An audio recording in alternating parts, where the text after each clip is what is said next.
Good afternoon, everyone, and welcome to our meeting, February Academic Council meeting. I'll call the meeting to order. It seems like our February meeting is jinxed. Some of you may recall a year ago, we canceled the meeting in February due to inclement weather. So I'm looking into establishing the Virgin Islands as the permanent location of our February Academic Council meeting. I'll be talking to the folks in development about funding this operation. But February seems to be jinxed here in Durham. I hope everyone is warm, safe, and dry. Before we begin with our agenda, I have a few announcements to make. First, Erica Weinthal, Professor of Environmental Policy and Public Policy in the Nicholas School of Environment, has been elected chair of the Academic Council.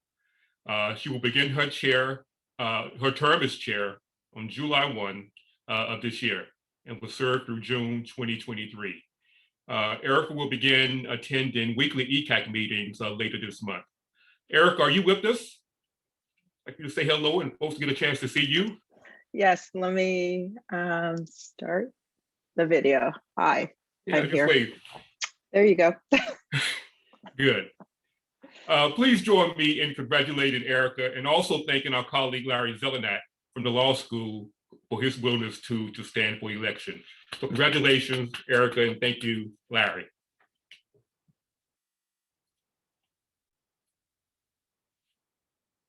Speaking of elections, the annual election for members of the Academic Council is taking place right now. Please encourage your colleagues from your school or division to serve if they are elected. You can mention the possibility of going to the Virgin Islands as an inducement. But we do need folks to agree to serve if they are elected. The election will close at the end of this month. Once the election is over, ECAC will begin the process of determining nominees for our ECAC election that will take place in April. A slate of 6 faculty from the Academic Council will be put forward for election to ECAC to fill 3 spots for next year. According to our bylaws, any 5 faculty as a group can nominate a member of the Academic Council to stand for election to ECAC. Note that these nominations go to ECAC for consideration. In deciding the final slate, ECAC would choose nominees from the schools or divisions not already represented by the 5 continuing ECAC members. So please stand by for the nominations and elections to ECAC beginning soon after we finish the Academic Council elections. Next, I would like to recognize our School of Nursing and the recent news from the 2021 U.S. News and World Report. The School of Nursing's rankings as an online nursing program jumped 4 positions last year to be named the #3 program in the country, #3 in the country. In addition, the U.S. News and World Report recognized 4 of the nursing schools' online programs as the best in the country. 4 of the school's online programs as the best in the country. You may not be aware that the nursing school will celebrate its 90th anniversary this year. So 90 years of nursing school here at Duke. And for almost 3 decades, for 30 of those 90 years, the school has been a leader in distance-based education. So a hearty congratulations to the School of Nursing faculty, students, staff, alumni, and to Dean Marion Broom and her leadership team for these outstanding achievements. It's always good to see hard work and good leadership bear fruit. And let me also add our very best wishes to Dean Broom, who is stepping down in June after almost 7 years as dean. So congratulations to our colleagues in the nursing school.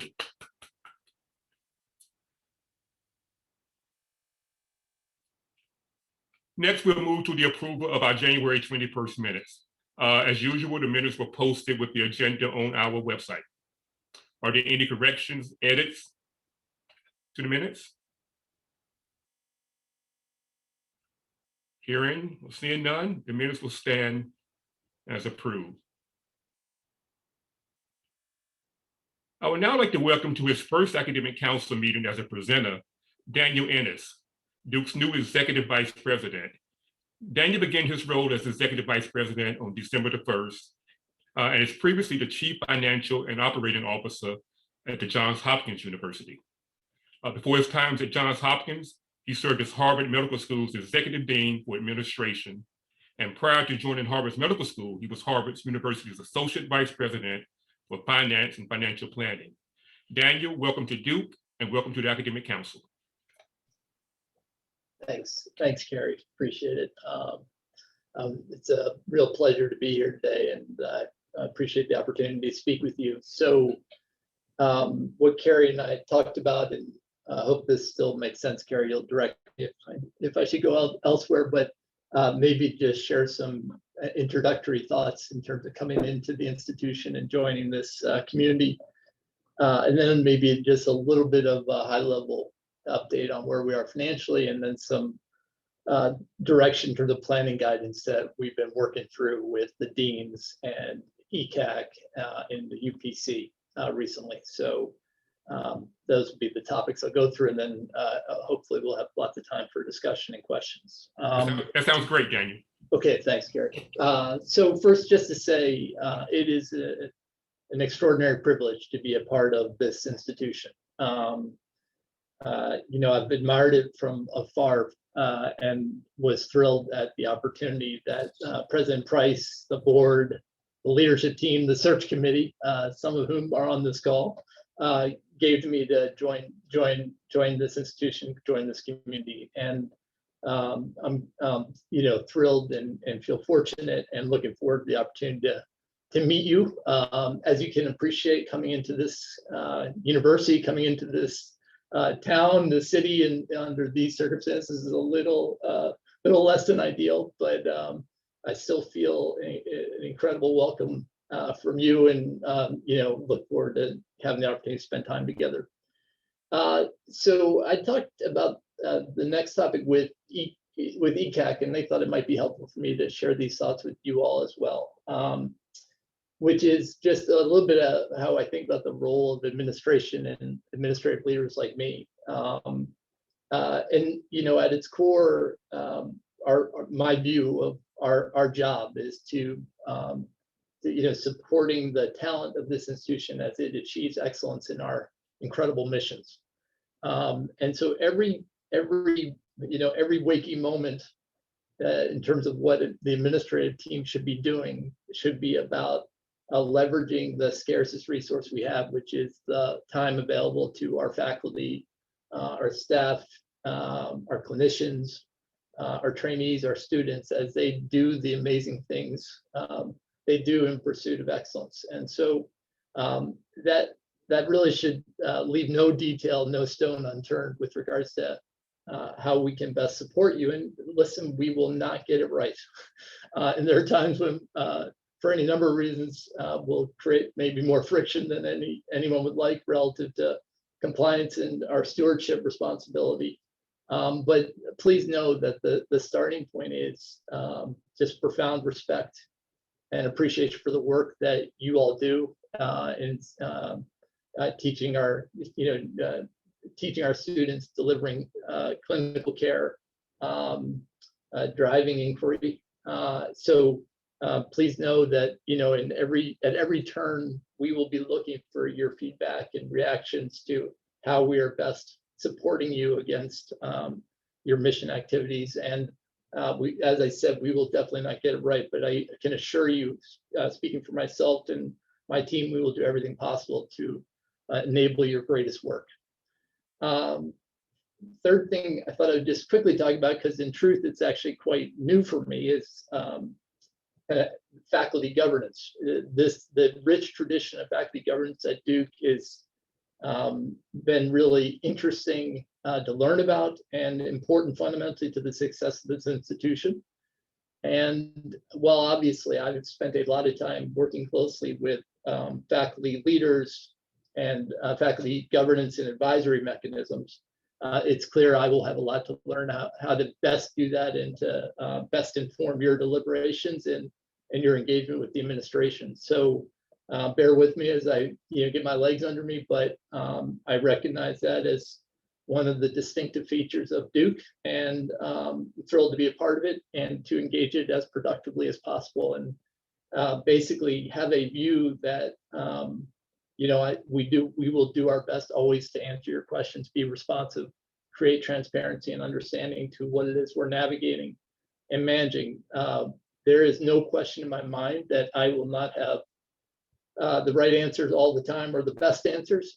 They will only come through a process of engagement with folks like you and your colleagues, as well as obviously trustees and other members of the leadership team. So lots to learn. The final thing, of course, and this is in the category of needless to say, but I think it's always really important to establish, and it relates to both of these points, which is the institution is run by academic leaders, and the administrative team's job is to leverage those leaders and inform those leaders to make the best decisions on behalf of our missions and a pursuit of excellence in those missions. So just to assure you that I understand the job of administrative leadership and work very hard to fulfill it and serve our academic leaders to the greatest extent possible. So thank you. Thanks for having me and welcoming me to your community. With those opening thoughts, I'll turn just to a quick kind of update on the financial side of things. First thing I think is to say, listen, the institution made very hard decisions to navigate what was a very concerning crisis. And what I would say is that institutions that had very significant healthcare as a component of their mission faced an unusually challenging operating environment. In my 20 plus years of doing this, I can tell you last spring and summer were unlike any other crisis I had experienced with regards to navigating our fiduciary responsibilities on behalf of the board, on behalf of these institutions. And what I would say is, as I've come into the institution and evaluated the decisions made by leadership and by this, collective, they were, smart and well thought through, and most importantly, they were values-based, and they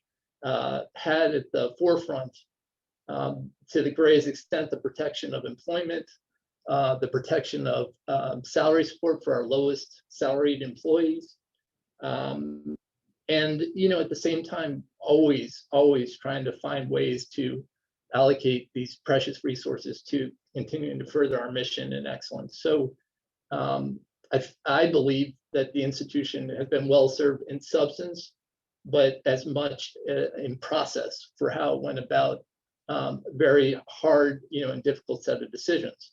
Those decisions involved significant sacrifice on your part and the part of your teams, the party, households and families, etc. And I'm deeply sensitive to that and appreciative of that. It's not only the sort of hard decisions with regards to retirement contributions and salaries being held flat or in some cases reduced. It's also the fact that many of you have slowed activities, in part because the environment has slowed them on our back, without our choice per se, but also for the fact that there's just been incredible discipline exercise throughout the system with regards to being careful with hiring, and in most cases really not hiring, and careful with any expenditure. And again, I would say that has served the institution well, that just incredible care and thoughtfulness with regards to the sustainability kind of challenges that were put before us, or at least the sustainability challenges that we feared were being put before us. We now have the good fortune of being able to look back a little bit and have maybe a little more clarity, having lived through the pandemic since March. We obviously still face uncertainty, and there are a lot of people around me still urging me to be very cautious with regards to the broad economic environment, as well as its implications for our university and our financial position and trajectory. But with that said, I would say, in terms of 6 months into this year, we're nowhere near as bad as we feared. And, it's a real tribute to you all. The revenue declines that we had thought would hit and that we modeled for in a situation of great uncertainty and volatility did not come to pass with anything like the intensity we worried about, and the pace of expenses was dramatically slower than what had thought would be the case. And the team did great modeling and informed decision making with outstanding analysis, and just the situation turns out to be, as a financial matter, better than we had feared. Not to say it has been easy on any of us, and not incredibly challenging on everyone. So with that framework, we then obviously look at FY22 and we say, okay, we feel better. We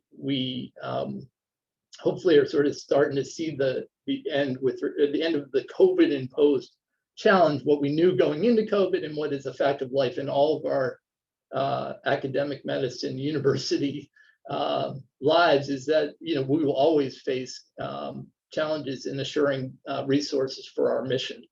And so we still have that fact of life. We always navigate that. And then COVID obviously threw a big loop. And so the question before us was, what can we do for 22? And that will turn to the last part of my comments before I turn it to you all for questions. 22, what happened in 21 is we took a lot of one-time expense savings.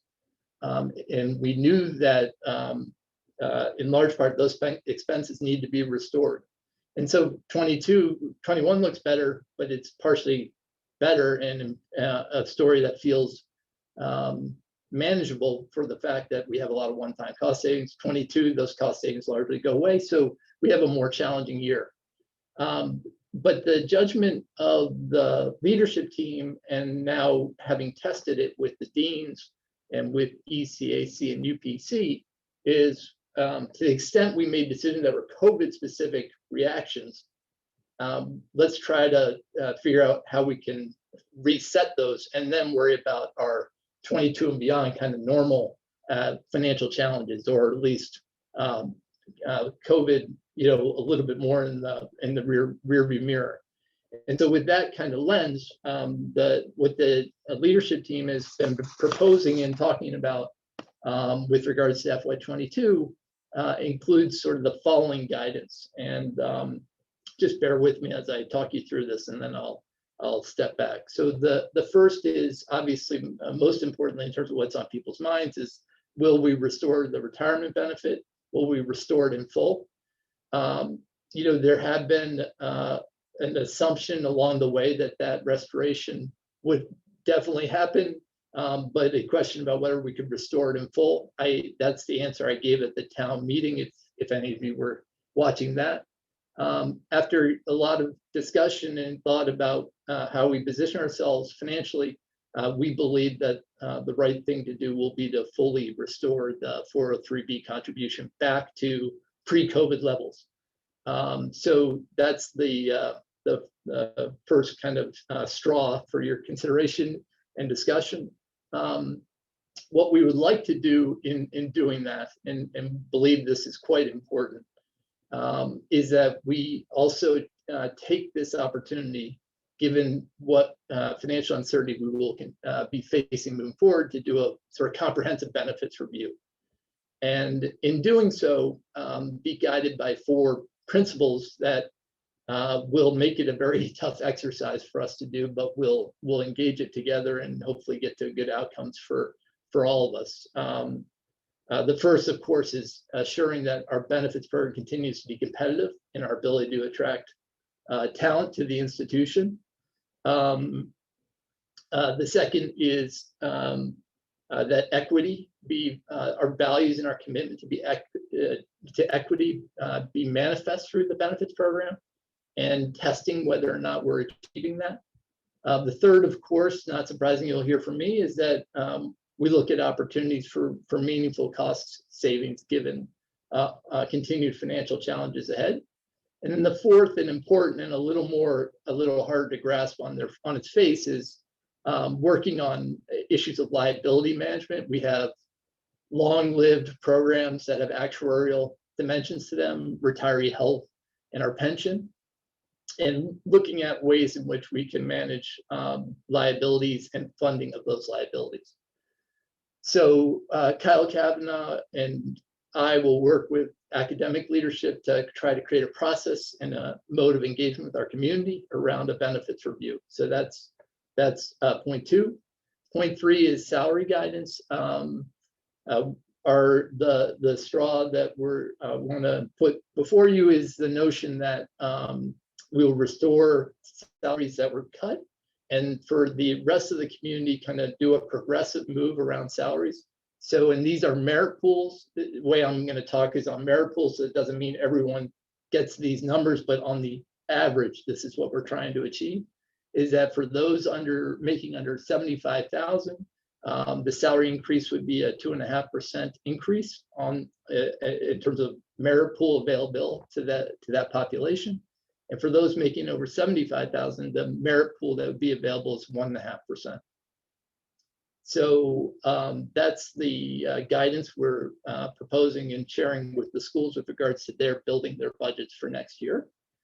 Last thing I would just say is 2 more points, sorry, is that we do believe that the cost controls that have been put in place are still very important.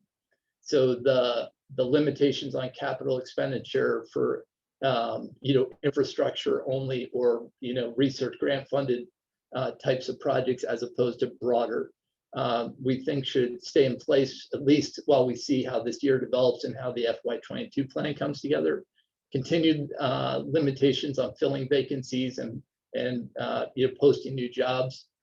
So we basically, outside of trying to restore and get salary increases in place and benefits, the retirement contribution restored, would still very much like to work in a constrained environment while we get better information and understand our overall picture. So bear with us in that regard.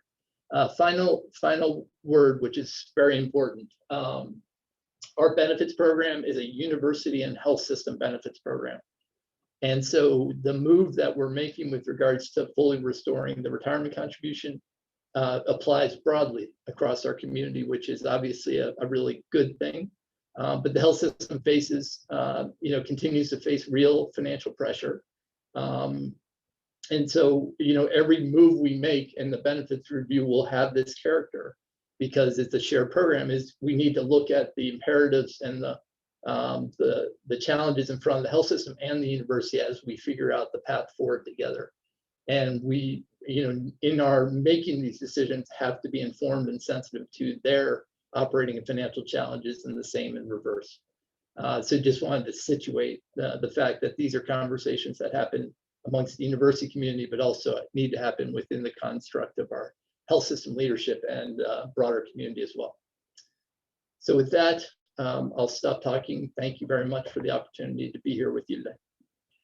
Thank you, Daniel. I really appreciate that presentation. And let me also, before we open up for questions, also thank you for your engagement with the faculty. Daniel just started in December the 1st, so he's just hit the ground more than running in the middle of a pandemic. But he's engaged ECAC, UPC, and other faculty bodies in making these determinations. So really appreciate your engagement with us as you work your way through this decision making. Let me also put it into context. Our colleagues, we've had presentations about our financial situation over the past few months. And this is a remarkable change given where we were. So I really appreciate how you worked that magic. So I'm glad that you're here. And I know it took some magic given what we were facing to get back to a point where those benefits have been restored at the pre-cut level, the pre-suspension level, and to have salary increases at all. So whatever you did, keep doing it on our behalf. Are there questions for Daniel? I received one question by email from a colleague who couldn't attend and wanted me to ask Daniel about capital expenditures. There are some delayed maintenance with buildings, and this has to do with the new physics building and the Lilly Library renovations. Any comments you have about when those might commence and get on the way? Yeah, thanks. So I would say just on the sort of entering into the picture as I look at the total capital plan and the history of capital expenditure at the institution. I would say that we need to be focused on renewal of our facilities. And so Lilly Library is a really important example of a building that needs renovation, as do several buildings on the quad. So just on the margin, and the trustees and the leadership team actually have done really good work to quantify and start developing plans around renewal as opposed to new construction. And my hope would be, if we look at our share of our capital plan moving forward, we would see more renewal getting built into it. As I just said, in terms of lifting the freeze, I think it's still important, while we feel confident making this really important step for our people, that it would be nice and helpful to buy some more time fundamentally, just to get more clarity with regards to our financial picture. And so the guidance is that we're still going to hold those projects until we have a better sense of the overall trajectory financially. I would just make a final point, which is one thing that I think we need to work on as an administrative enterprise is to better account for the operating costs that the university absorbs when a major capital project is done. So when that building comes online, a lot of expense comes with it to advance what we're trying to do. And that includes obviously the operations and maintenance expense. It includes the new program that we're trying to deliver there. Other sort of support costs that get stepped up in relation to supporting a building like that. And then we have depreciation and renewal. So as soon as that building comes on, we should be, if we're being disciplined about this, already accounting for the fact that we need to fund renewal on an ongoing basis. So once you really look at that and build that into a 5-year plan, it more than likely will suggest you probably need to pace your rate of capital expenditure in an even more careful way than we've done historically. So, great, thank you, Daniel. Catherine Shipper. Thank you, Catherine Shipper, Fuqua School of Business. Thank you for the presentation, in which you focused on, among other things, a better than expected financial situation for the university and the importance of being competitive in the comprehensive benefits review. My question is as follows. In light of actions of certain other universities, including, for example, the Johns Hopkins University, to restore employer retirement contributions effective January 1, 2021, why can we not also expect a similar restoration here at Duke University effective January 1, 2021? Yeah, thanks for the question. Our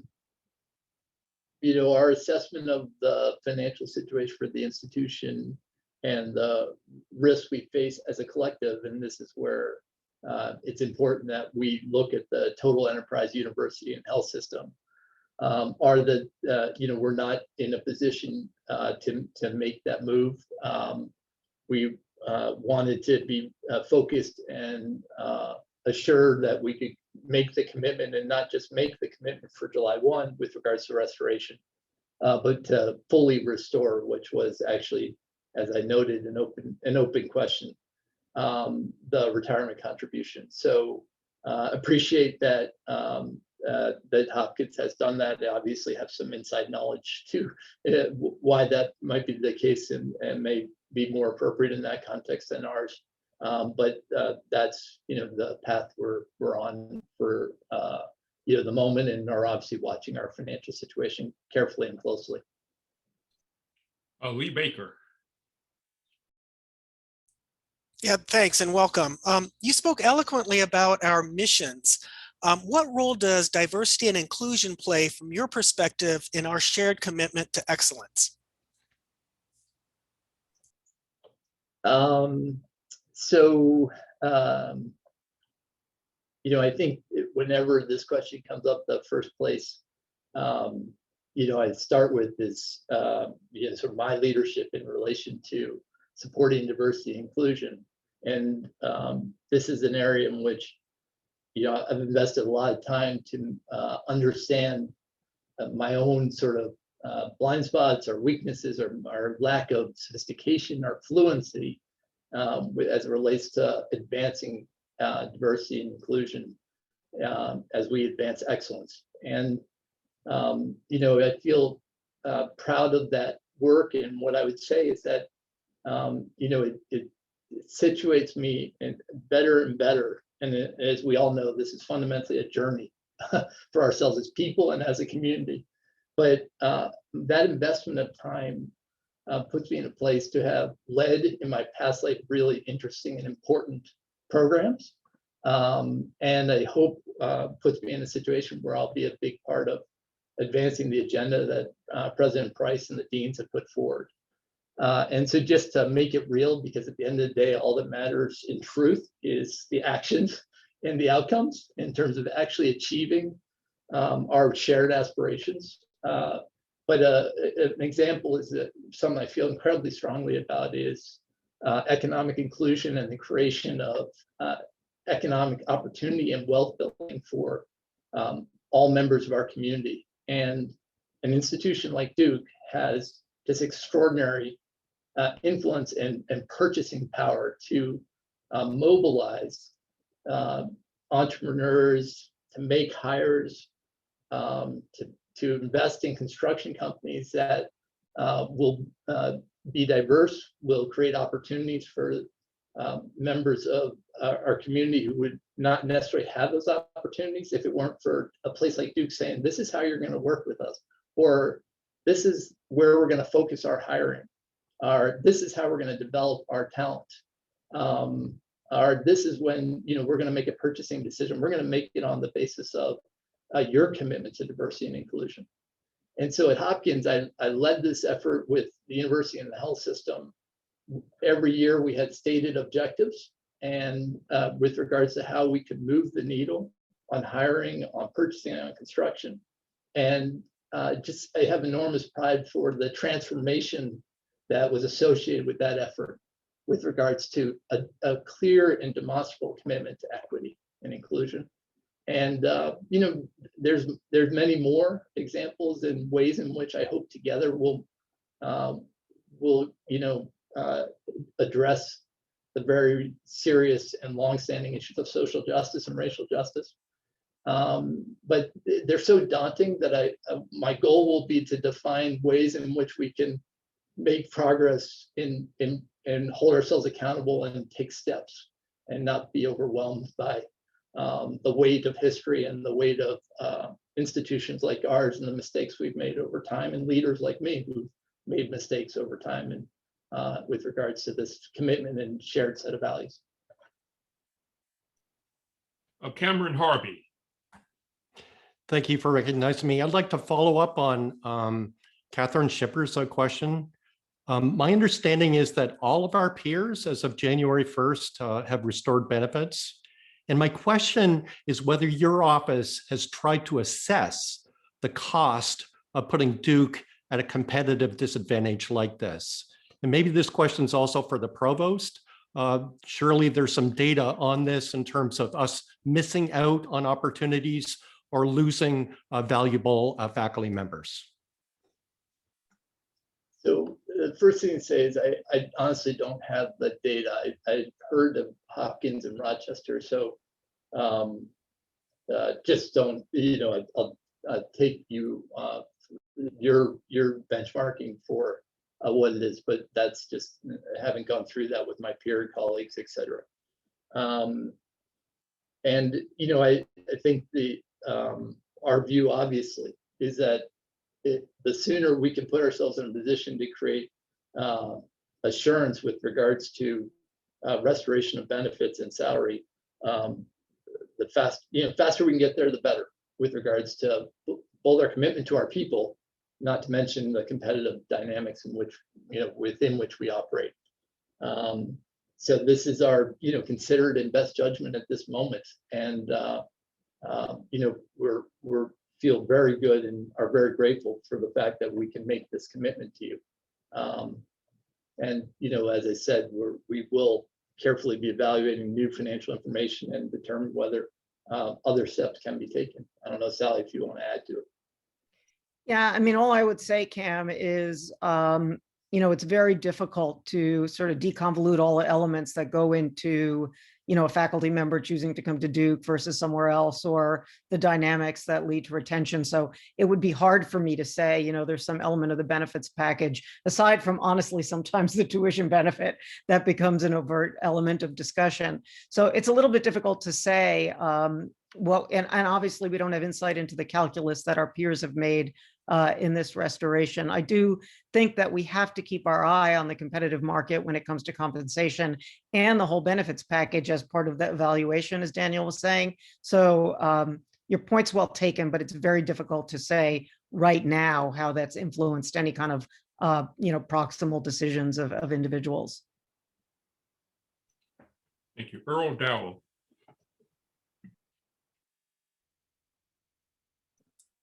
Thank you, Kerry. Daniel, welcome to Duke. You're already on the hot seat, and you're following a legend in your job, as you probably know. So it's not the easiest time to be doing what you're doing. I have two big picture questions. One is, Duke is much like Hopkins, and it has a very large medical center and a very small university attached to it.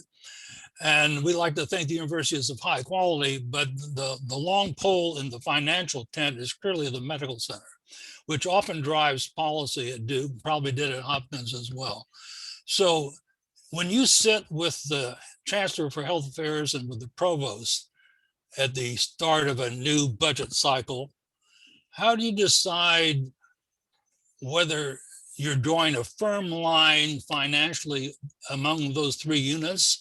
Or are you and Sally and our friend in the medical center making a strategic decision about, we might want to have a little more on the academic side or a little more in the health center for that matter? I hope not, but how do you make those decisions? Great question. That's we could spend a lot of time working that through. Let me just say at the top, because I think as a factual matter, it's really important to understand, is that the health system, in my experience to date at Duke, and certainly in other experiences, has a very deep, profound commitment to support of the research and teaching mission. And in many respects, view their work both obviously to fulfill our clinical mission and excellence in our clinical mission, but also to find ways to create funding support for missions that are not, don't have that prospect of generating extra funds. And over time, the health system has made substantial investments in the university, and specifically, obviously, the School of Medicine, in advancing its mission. And so my sort of the lens that I take coming into this job, and the way in which we navigate together, is how can we work together to set up the health system for optimal success, as in terms of obviously achieving clinical excellence, but also as it relates to, as a commercial matter, because the health of the health system will distinguish and differentiate the success of our research and teaching enterprise.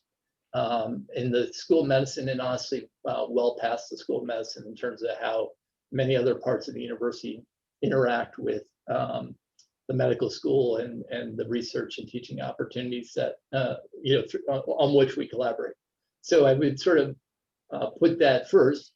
The second statement is the medical school in universities like ours, a university like Hopkins, is a very large enterprise, and will typically face ongoing challenges, just because the expense of wet bench science is such, and the reimbursement mechanisms are such, that they will always require significant support and subsidy. And so you always have to sort of have, okay, trajectory of health system and its ability to hopefully contribute to the core mission. You know, health of the medical school is another core question. And then, you know, is that in a place between those two where there's mutual support and reinforcement, and the university served well and the health system is served well? And then you overlay the rest of the university and its activities, each school, where it's positioned, what challenges it's facing, and you then roll up to understand the aggregate financial picture. And what I'll just say, and this will be important to Sally and Peter's conversation, is that at the end of the day, what we all will have been and will aspire to, and this is where, you know, when you have conversations with me, the thing that I'll be focusing on is operating performance. So what does revenue minus expense look like, and are we generating surpluses that allow us to reinvest in mission and to safeguard our assets, invest in renewal of our assets, things like that. And that will be the focus. And what does that mean? That means, sure, we need to focus on expense, but we just as much, and if not in all respects, as importantly, focus on revenue. And one thing I would just say, you know, what everyone has lived through for the past 9 months, or say now near a year or a year plus, is, you know, cost. And I would say, I would hope that you would hear from this meeting that we should be unleashing our entrepreneurial energy and focus on revenue opportunities, smart revenue opportunities, as well as the, you know, attention to the cost discipline we've all so carefully paid attention to. Thank you. Earl, let me ask you to submit your second question via email, and we'll get that to Daniel and get you an answer. I'm going to have time for one more question here. I'm going to go to Professor Porter-Young. I actually reconsidered, so I yield.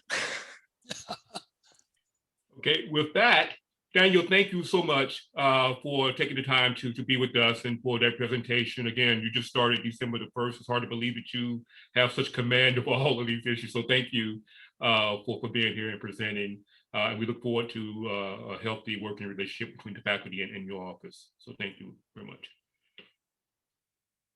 And again, if we have questions, additional questions for Daniel, please send them to the Academic Council's email address, and we'll get those to Daniel and get answers to you. The next item on the agenda is Provost Kornblue and Professor Peter Fever to discuss the 2030 working group progress to date. As you know, President Price charged this group with, following the onset of the pandemic about a year ago, to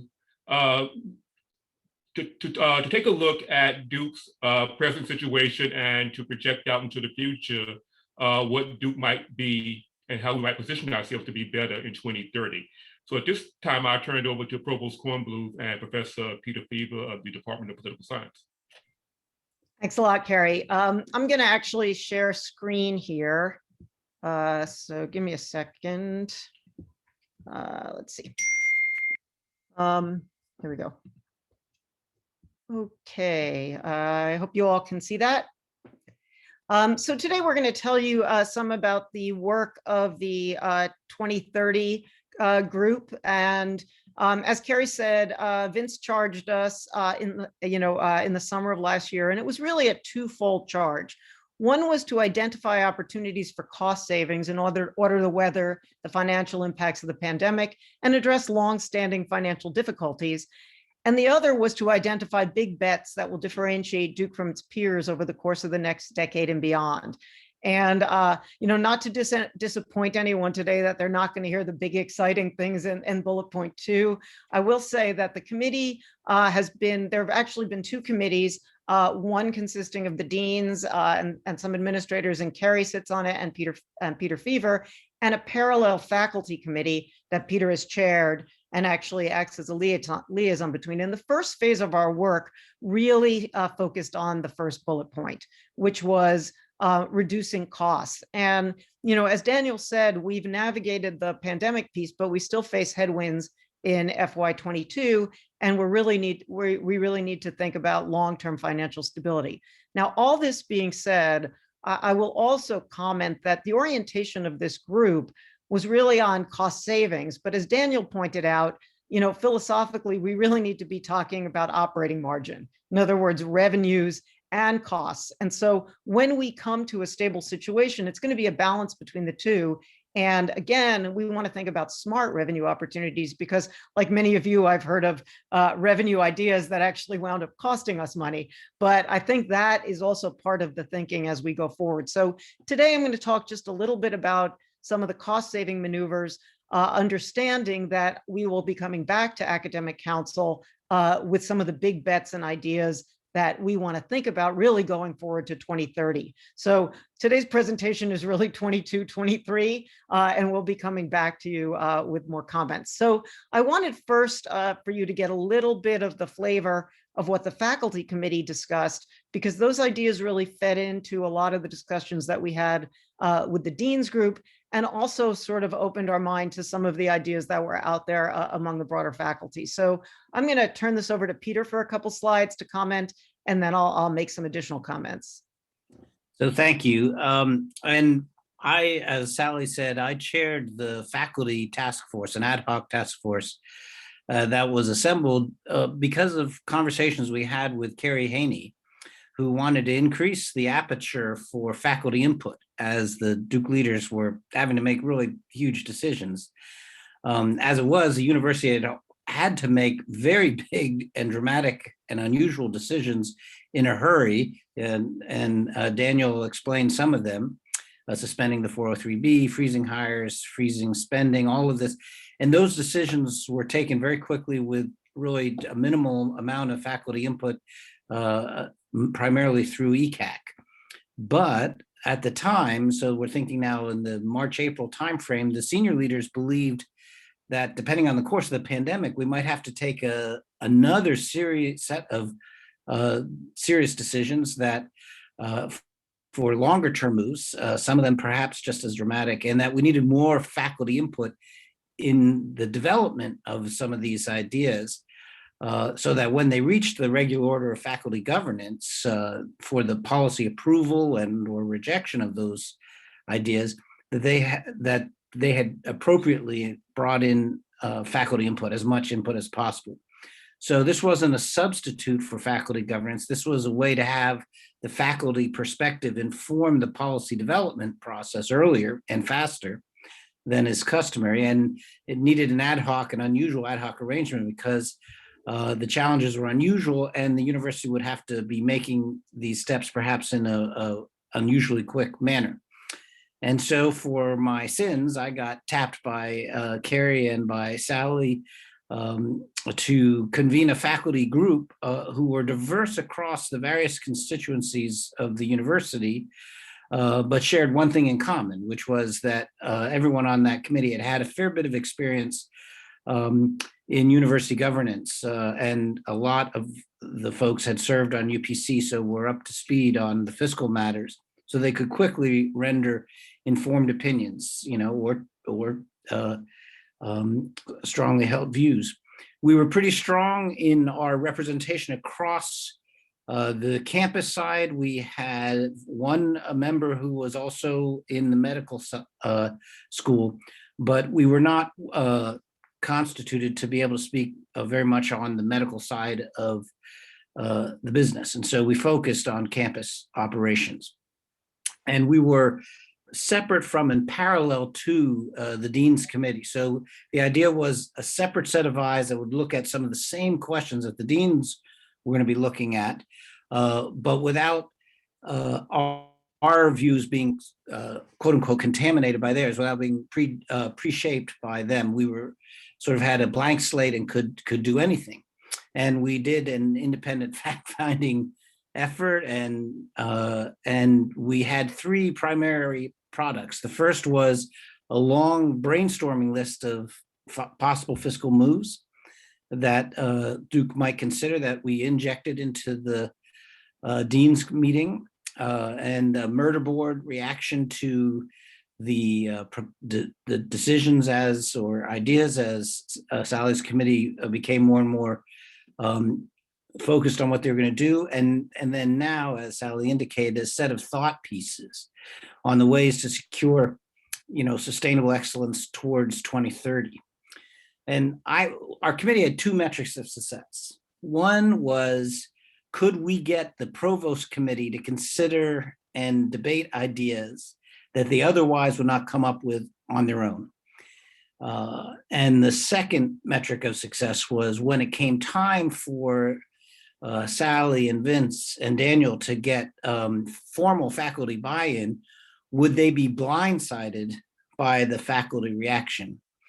So as you'll see from the next slide, I'm pretty confident that we did met our first metric of success, because we had some crazy ideas that we injected into their proposal, and we'll find out today whether I may hit the second metric. But here's just a list of some. We had some 42 ideas. Some of them were quite outside the box and bold. My personal favorite on that list of outside the box was sell the hospital complex, and or sell Duke Forest, and or sell Central Campus. And we discussed the pros and cons of that. And some of these ideas, frankly, did not have a lot of support on our committee, but we thought, if whatever Duke does, we have to say that we considered a wide range of options. And so we injected those in. And my personal favorite moment of this entire operation was telling the chancellor that, well, one of our ideas was to sell your hospital, and looking at his reaction to that. But we had other ideas that had more support, and some of them I think have ended up migrating in, as you'll see, into the decisions that Sally and Vince are proposing. And some of these ideas I think are still worth considering as we go further, particularly if we hit more fiscal bumps. But the bottom line was trying to frame the issues for the deans so they could anticipate the way the faculty would be likely to think through these issues. And with that, I'll pass it back to you, Sally. Okay, thanks very much, Peter. I really appreciate it. And I really appreciate the work of the faculty committee. And as Peter said, there are some white papers that have been passed down to the committee to start thinking about the sort of exciting maneuvers we might make in 2030. And I'm quite enjoyed reading through those, and we will be incorporating those into discussions. But in terms of the opportunities to cut costs, I would really separate them into three large bins. One is reducing school expenditures. One is reducing central expenditures, both the PAMC and the CAMC. And then the possibility of cost efficiencies from coordinating and consolidating university-wide services. I will say the last point, as I'll return to at the end, also has the goal of providing better service to everyone, not just finding ways to cut costs.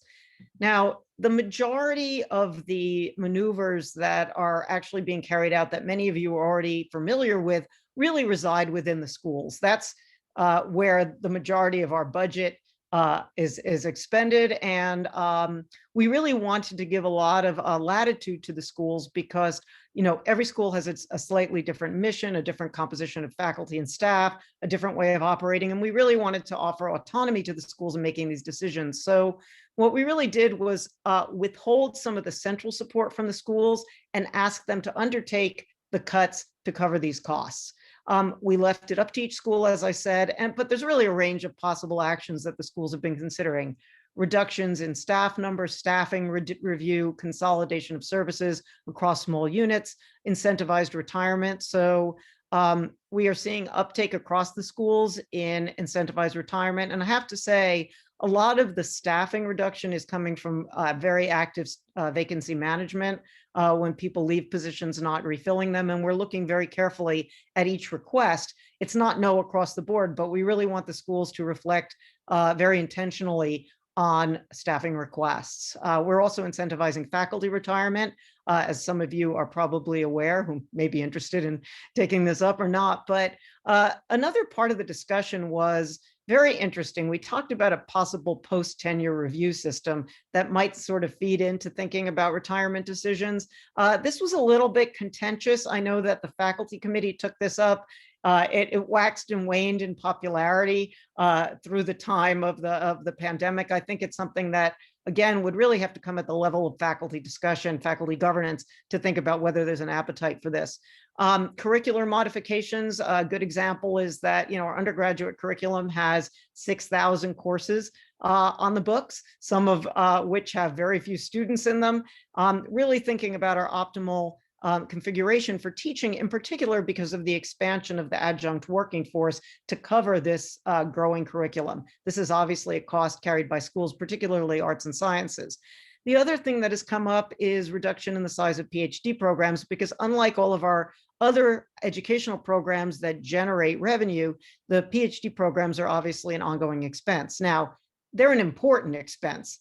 They're very central and core to our mission. So I don't suggest across the board cuts. I think we really have to be thoughtful about how we might consolidate programs, how we might deal with total size of the program or individual cohort sizes. There are a lot of discussions going on. Alternative models of collaborative research in some units, having more postdocs might make sense, or more undergraduate research. So again, while this resides in the schools, what I really want the schools to do is have thoughtful discussions about this. And that discussion started at the level of this Dean's Committee, but in many, or if not all of the schools, the deans have taken these discussions to the faculty to try to figure out how best to configure this. We're also going to be doing a graduate school review of graduate school functions. We review all of the other schools and programs all the time, at least in my current memory. We've never done a review of the graduate school.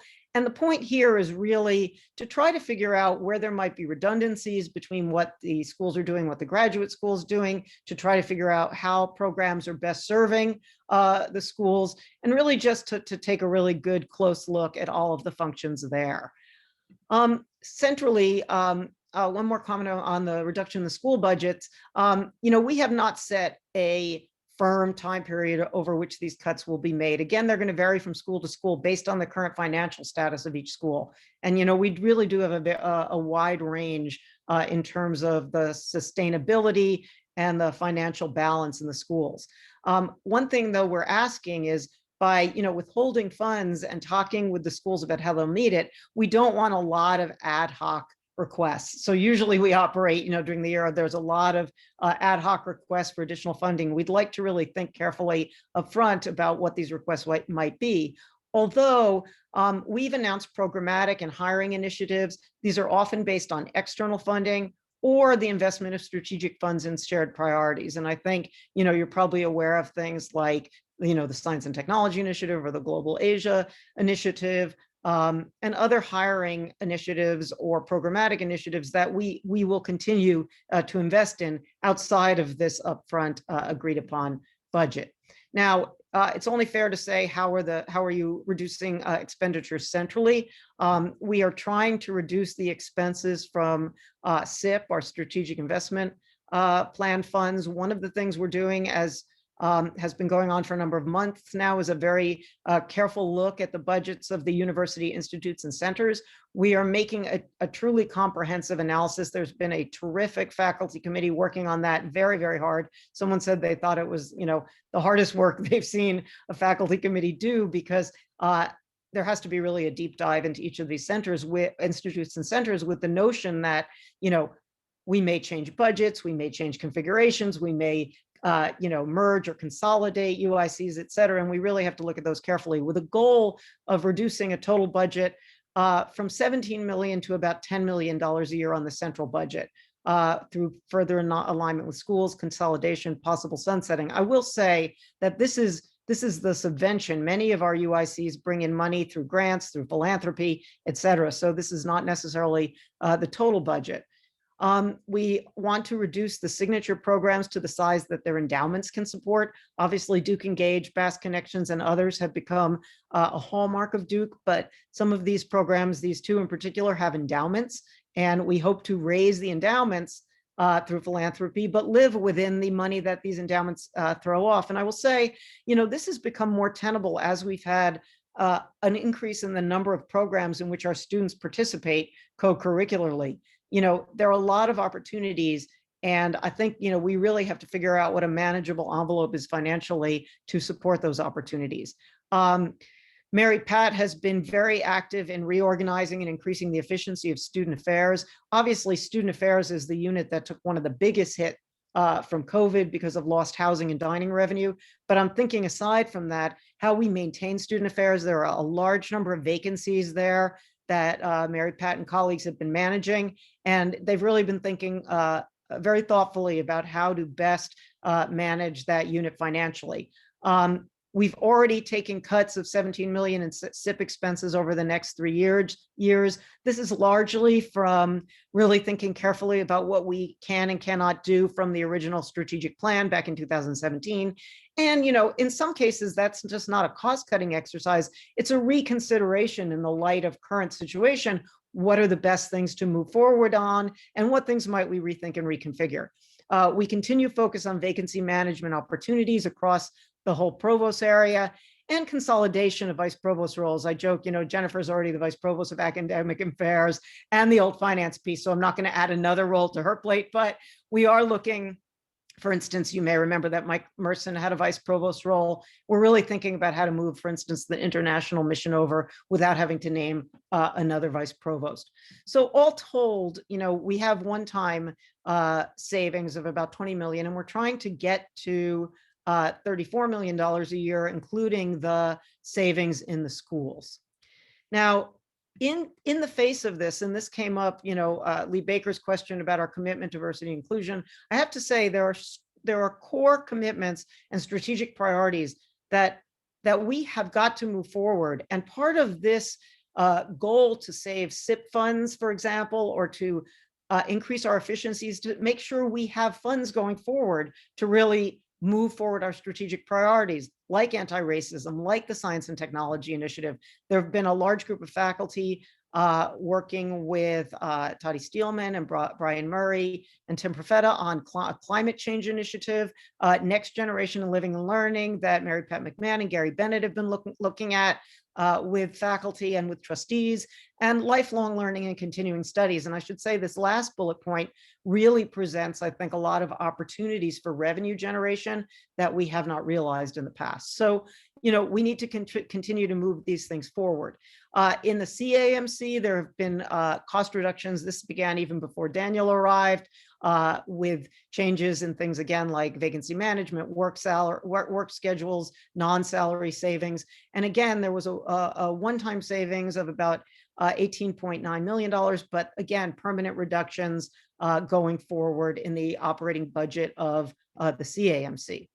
Finally, I'll say that we're really looking hard at consolidation and coordination of university-wide services.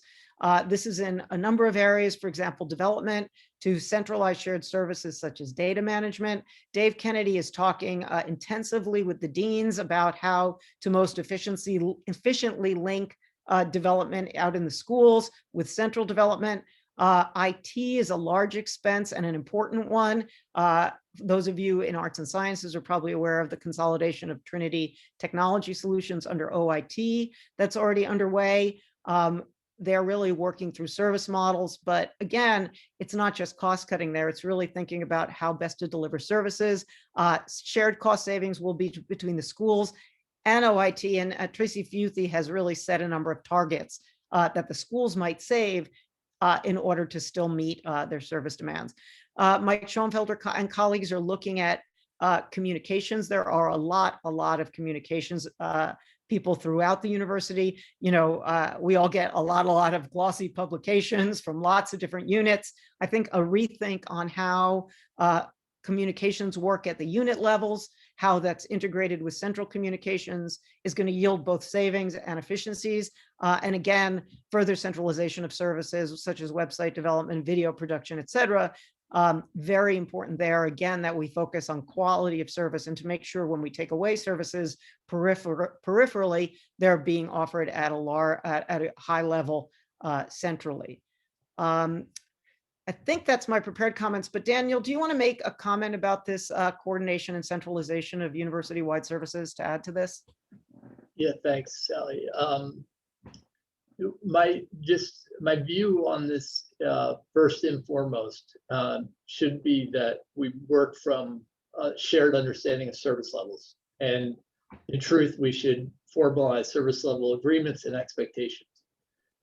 Because, faculty, trainees, students need to, have a confidence fundamentally that their needs are met as we make these organizational realignments.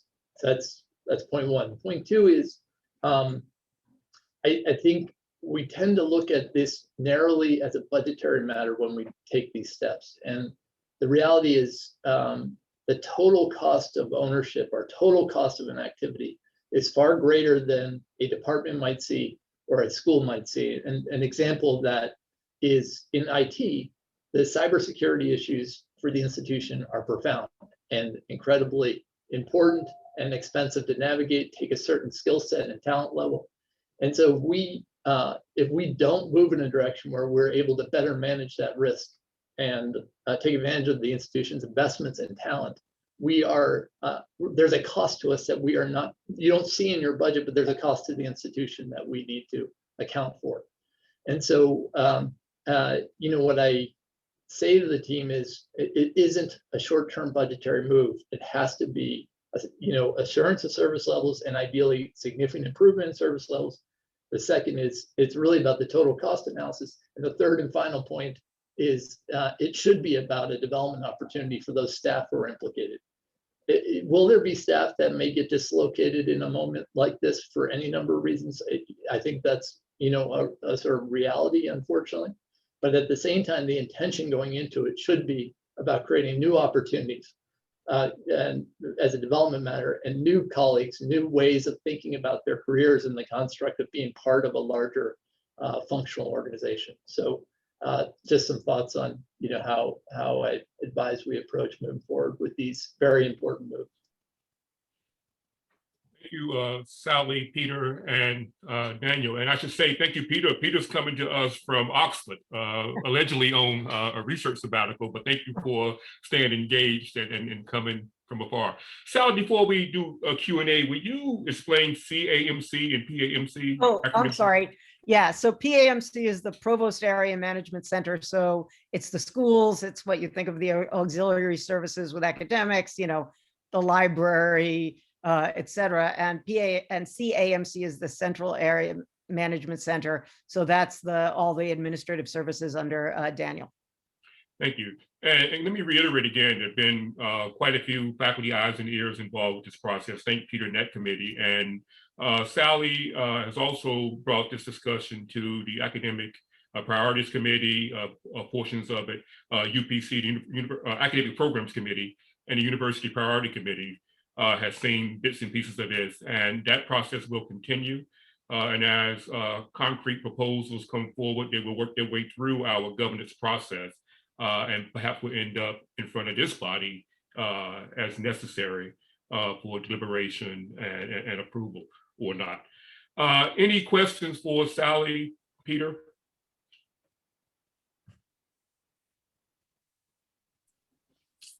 Could I ask a question? Was that Earl? Yes, Earl, go ahead.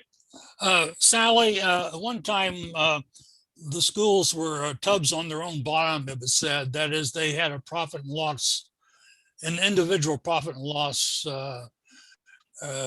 goal to meet. And in fact, at one time, schools were not allowed to run a deficit in any one fiscal year. Is that system still in place? Well, I would say that we have more of a modified responsibility center management where, in theory, we do want schools to manage within their own envelopes and we try to press it, but there's a lot of coming to the rescue or subsidizing or working around it. We're definitely not in every tub on its own bottom model at the moment. And, part of the reason of, holding back some money and having the schools work it internally is really the opportunity for revenue generation and for handling costs really does lie within schools, but we have not been, I would say, strict about that. I don't know, Daniel, if you want to make any other comment about that. Yeah, it's a great question. And, the view in general, right, the extent we are going to have schools that where expense exceeds the revenue, the question, of course, is this planned? Is it a strategic direction that we can see where it will come out, and ideally that those deficits get funded over time? So, I think it's important we have as a sort of year-end matter the closing of the books and the funding of deficit accounts. But I also can see an understanding around a dean and a school strategic plan that would show deficits that you might actually accept, and they recognize fundamentally investments that are getting made for future funding. And so I don't think I think we should be open to realistic and smart plans like that. As Sally always reminds us that that we can't be sort of fooling ourselves. But there are moments in time where those kinds of investment decisions and delay with regards to balancing the books are the right call for a school and its future direction. Any other questions? President Price, if you'd like to comment at all? Well, just to underscore what Sally said earlier, we've talked a lot about cuts, but what we should recognize is that this is really trying to identify areas where the value proposition is such that we're spending more than we ought to in terms of delivery of value, so that we can redirect those resources to strategic matters where we think that there's a significant opportunity. And it may be an opportunity to move in a new direction, realize new revenues, but to elevate excellence across the institution. There's no way over the long haul that we're going to cut our way to success. And so I just want to caution everyone, Sally said this, but this is a two-part exercise. And the thinking really is to imagine how we can redeploy our resources more efficiently. That's what we're talking about here, but also then how we can grow those resources. And there is a lot of entrepreneurial energy in the system. We have to do this in a smart way, but we're also gearing up for a major philanthropic campaign. And so the generation of the strategic goals that will undergird that campaign are also a parallel process of planning that we're undertaking right now. Because ultimately, as I say, the way to greatness is not through a cutting exercise. This is a sort of strategic pruning with a full intention of growing a larger and better garden. And so we're getting perhaps an incomplete picture by just focusing on some of the pruning at the moment. Thank you, Vince. Professor Lee Baker. Thanks. That all sounds really very creative. And Peter, the list of things that you came up with was interesting. My question is this there's been a tradition where schools have their fundraising, communications, IT support. Has this been a more strategic a strategy to centralize a lot of the services? And if it is, then is there any mechanism to throttle or tamp down the allocated costs? Because it might seem like if you centralize a lot of these services, then what's going to happen is the schools are just going to get hammered with increased allocated costs to support the centralization. Have you thought about those different trade-offs? And then the second question is to Peter. Peter, did you ever consider defunding the police in a number of your questions? Thank you. I'll make a comment quickly, and Daniel may have more comments about the allocated cost issue. But obviously, Lee, it has to be paid for somewhere. But the notion would be to deliver high quality services, hopefully at less overall cost. So the question is the school going to pay less in supporting a full function in their own school versus having to pay towards the central services through the allocation of costs that are necessary to support those services? And I would argue that if we do this right, and we have a collective, it's going to cost the schools less in the long run than supporting one of their own for everything. We've seen this, from over when I was in medicine, a lot of the consolidation of grant management, for instance, there were rough times originally in getting people to agree to that and also, getting the services smooth. But I think over time, the services have gotten really hot, really great, and they're paying for it's the departmental level rather than the school level. The other thing I'll say about this that Daniel alluded to, within a school, particularly if you have a small group of people, there's no ladder for staff advancement. And there's no there are no colleagues for people to really learn and develop their skills. Whereas if you have people that are part of a unit, even if they're assigned, to schools in terms of their primary service, there's actually cross-training and advancement opportunities. And so, I think the benefits of that and the notion that we might, even if we're building the schools, we're going to build the schools less than what we're charging than what they have to support, would be the long-range goal. And so it is an explicit shift in strategy, though. Yeah, for some things. I mean, it's not across the board, certainly, but yes. I mean, this is very intentional to say, in communications, I think is a good example. Do we need, somehow Lee moved on my Hollywood square here, squares here, and I was looking at him, but, do we need to, have as many people doing things everywhere? Now, that said, a lot of these things do require some local knowledge. So we have to be careful, we're not going to do a broad swath and, centralize everything. I recognize the localized expertise that are required in some functions. And again, you can have a situation where you have a centralized function where people have beats, if you will, where they really cover a particular area and still maintain some of that localized function while again, conserving costs, but also again, giving them, career ladders and everything else. And Lee, I'll just say in answer to your question that clearly I failed on the second metric because no, we did not look at defunding the police, though we had 42 other ideas that we looked at of revenue generation and or cuts. I will say that that as we looked at the campus side of the operation, the two major cost drivers that were major for the budget. One was payroll, which we've been talking a lot about.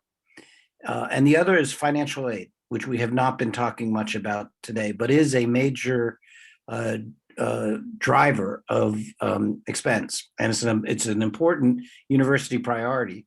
But as a committee, our faculty committee looked at that and pointed to that as getting that cost under control so that it can be better planned as a priority going forward.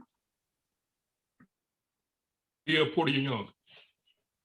Thank you.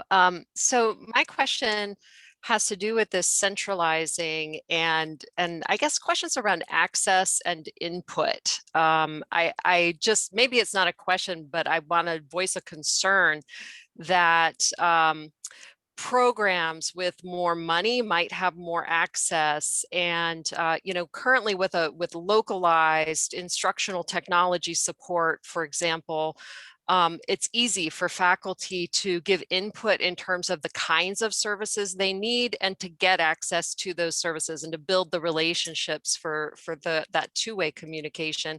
And I worry that with a centralized system, it will be much harder for faculty to give that kind of input and for a kind of equitable access across all units.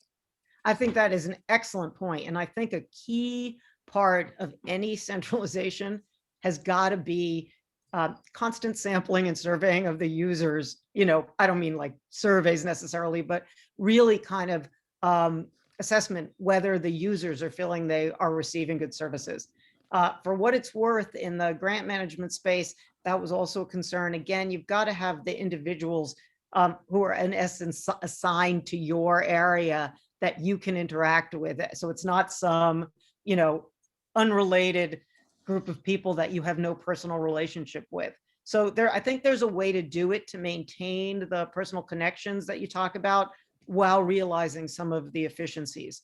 The other thing is sometimes we have the ability to standardize and streamline backroom functions through shared services that are not things that actually do contact the staff or the faculty in any real way, that are duplicative. And, one of the ones I referred to, for instance, was data management and development.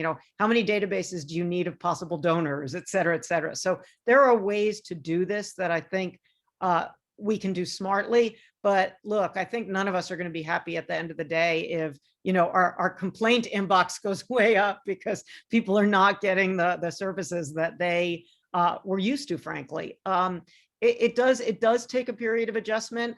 It's not the same thing necessarily of having the person be in the office next door to you, but we have to think about channels of communication and how best to do this to maintain service levels. What I don't want is like have and have not schools, but to tell you the truth, there's actually a little bit more of that in the decentralized model than the centralized model, because sometimes it's like if you were going to a doctor that only did, 2 heart surgeries a year kind of thing. You want to go to a unit that does high volume. So if you're a school, for instance, that does very few, international grants, for example, you want to have somebody who really knows how to navigate that, not a kind of, low-level shop where everyone's trying to cover every area of expertise. So I think there are ways we can do this better that can serve everyone and save in costs. Thank you. One size does not fit all in any respect. And what we're just trying to achieve is taking advantage of scale. There's just certain elements, certain activities where scale means you might be able to procure things at a lower cost because you bring together the contracting moment for service, but also hopefully means access to talent in a way you wouldn't have access at a local level due to the salary and just the ability to support. But it has to be a coordinated and iterative process with the client, so to speak, because every school and every function, whether it be communications or technology, have specific needs that have to be thought through to get this right. Josh Holson. You're muted, Josh. Yeah, sorry. You wish. The complexity of this is really dizzying, which I'm going to assume is why when I tried to raise my hand, I actually hit the applause button instead. We're good with that. I offer this sort of as a prompt, not like a narrow or well-formed question.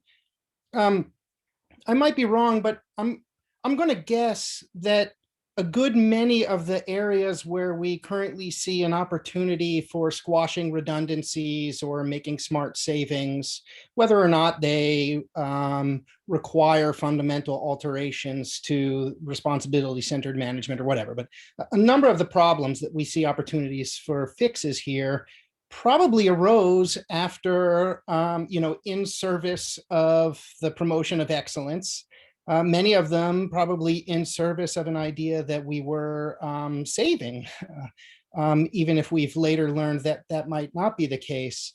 And so when I first see in the PowerPoint the exciting revenue opportunities around innovation in lifelong learning and continuing education, that sounds really great. And then I think it also probably sounds like the way we thought about master's programs, paying master's programs as we started to ramp them up. And now for all of the considerable virtue, there's also a fragility associated with that ramp up.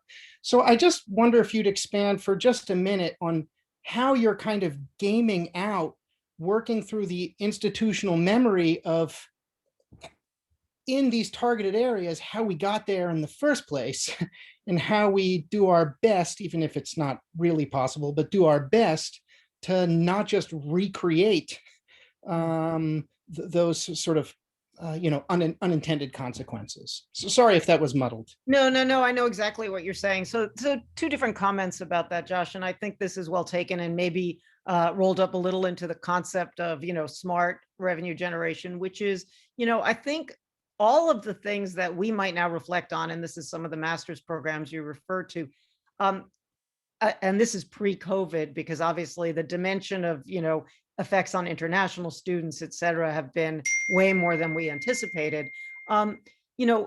These were money makers for individual units, but not necessarily if we thought about the university holistically. I think we've learned a lot about that. So an increase in master's students in one area, for instance, strains the library, it strains CAPS, it strains a whole host of services. And I think we really have to think about all-in costs when we think about revenue generating opportunities. That's one thing. Second thing is, the world moves along. So what looks like a great revenue generating opportunity earlier on may be different now, but also there are new opportunities that we're seeing, a lot of the remote learning pieces, et cetera, that, we may not have capitalized on as much as we could, and we would have had no view into in the past. So that's another thing I'll say. The final thing I'll say about this is that, universities, we included, are very good at hatching 1,000 flowers, but I guess flowers don't hatch, but you get blooming 1,000 flowers and, not sunsetting anything.